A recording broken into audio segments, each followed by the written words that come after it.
Your Excellencies, Presidents, Prime Ministers, Excellencies, distinguished guests, ladies and gentlemen.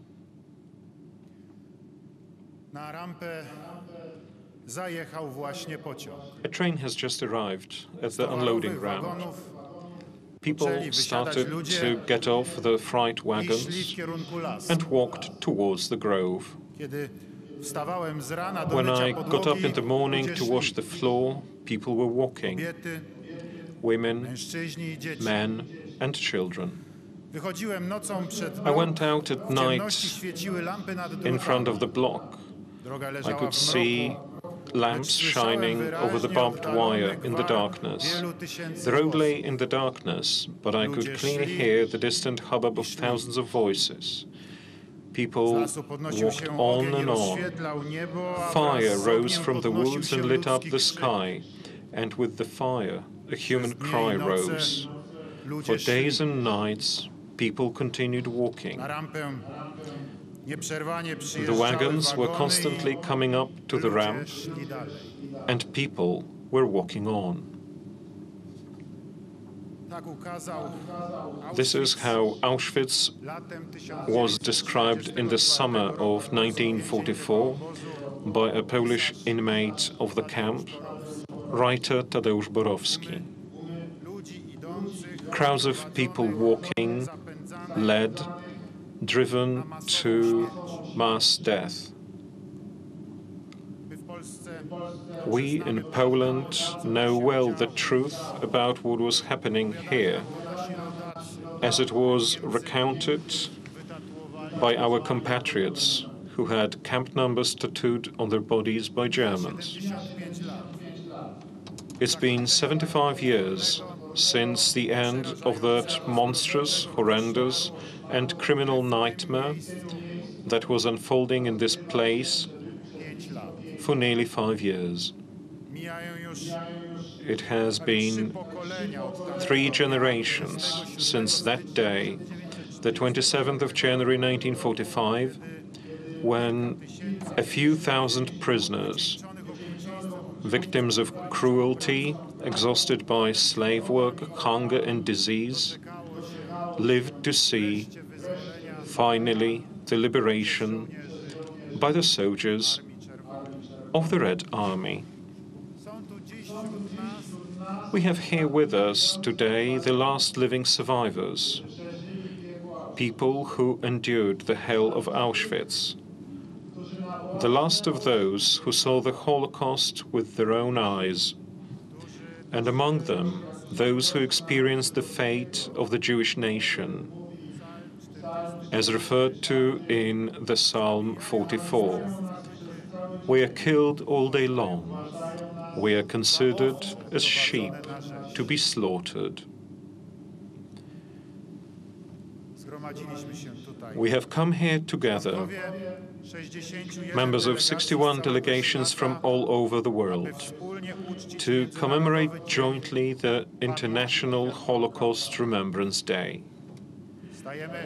We are standing in front of the gate leading to the camp that claimed lives of the largest number of victims, and that has become the symbol of the Shoah. We pay tribute to all the 6 million Jews murdered in this and in the other camps, in the ghettos and places of martyrdom and torture, in the streets of cities and small towns. We stand here before you, honorable survivors, to assume anew, in the presence of the witnesses of the Holocaust, an obligation. This is an obligation we take thinking of those who perished, of you who have survived, and of the future generations as well.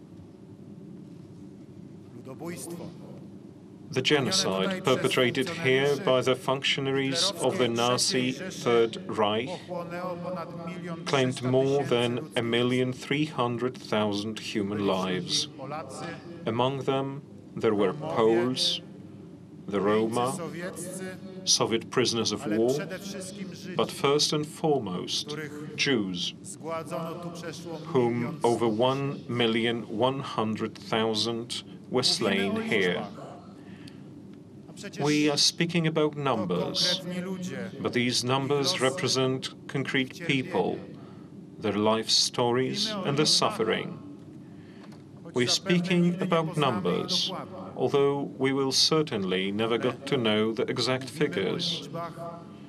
Yet we are speaking about numbers, as we are in the factory of death. For numbers make us realize the industrial nature of the crime perpetrated here.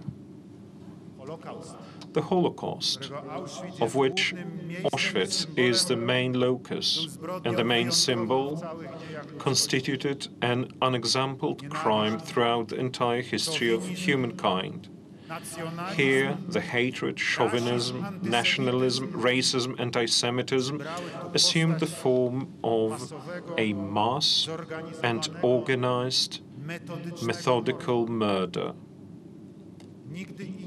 At no other time and at no other place was extermination carried out in a similar manner.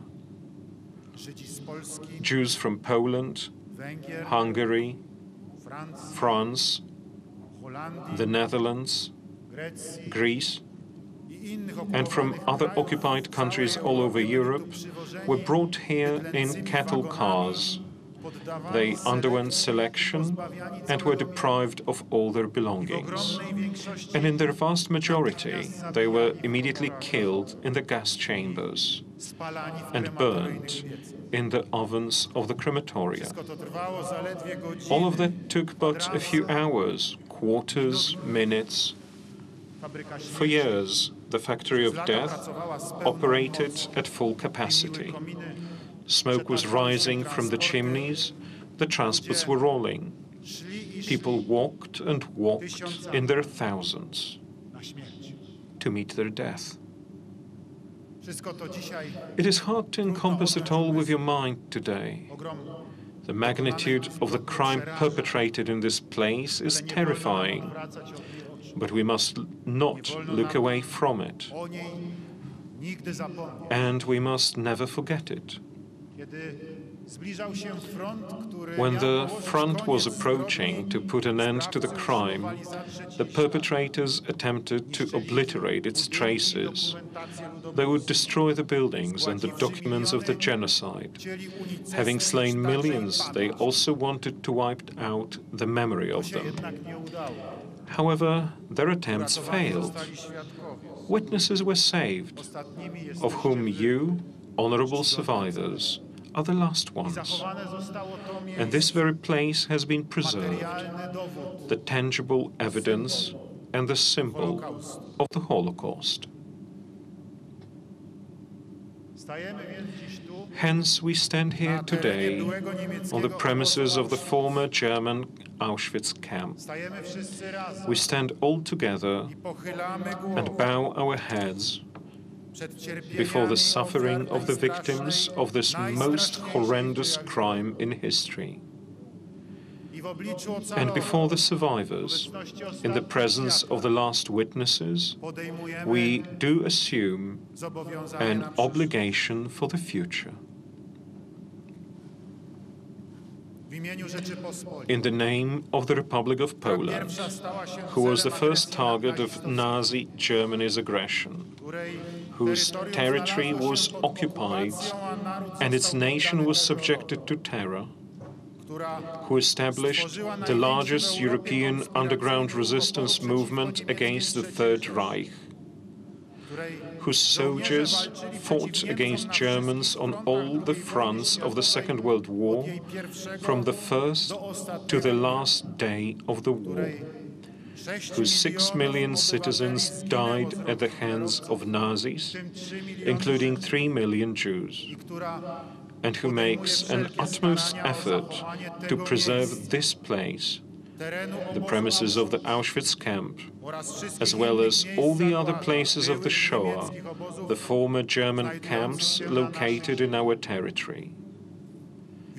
I have the privilege and honor, on behalf of the Republic of Poland, to renew the obligation that we Poles assumed back then, when the Holocaust was being carried out, when our forefathers came to the aid of the murdered Jews, putting their own lives at risk, who were the first ones to reveal to the world the truth about the Shoah and demanded that the world's statesmen respond. The obligation to which we, the contemporary Poles, consistently adhere, also for the sake of the memory of our heroic compatriots, to mention Witold Pilecki and Jan Karski. On behalf of the Republic of Poland, it is my privilege and guard to always nurture the memory and guard the truth about what happened here.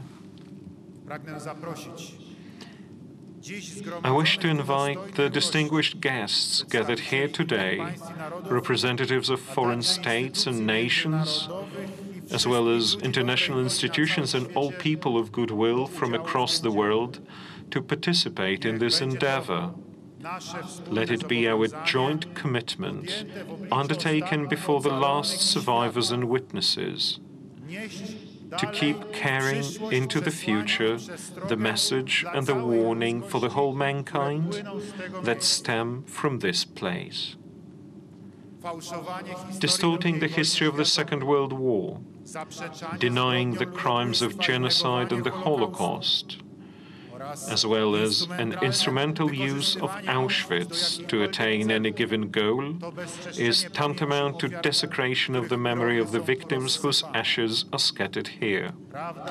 The truth about the Holocaust must not die. The memory of Auschwitz must last so that such extermination is never repeated again. Once again, thank you, honorable survivors, for your testimony and for your presence here today. May the memory of all the victims of Auschwitz live eternally. May the memory of the victims of the Holocaust live eternally. Amen.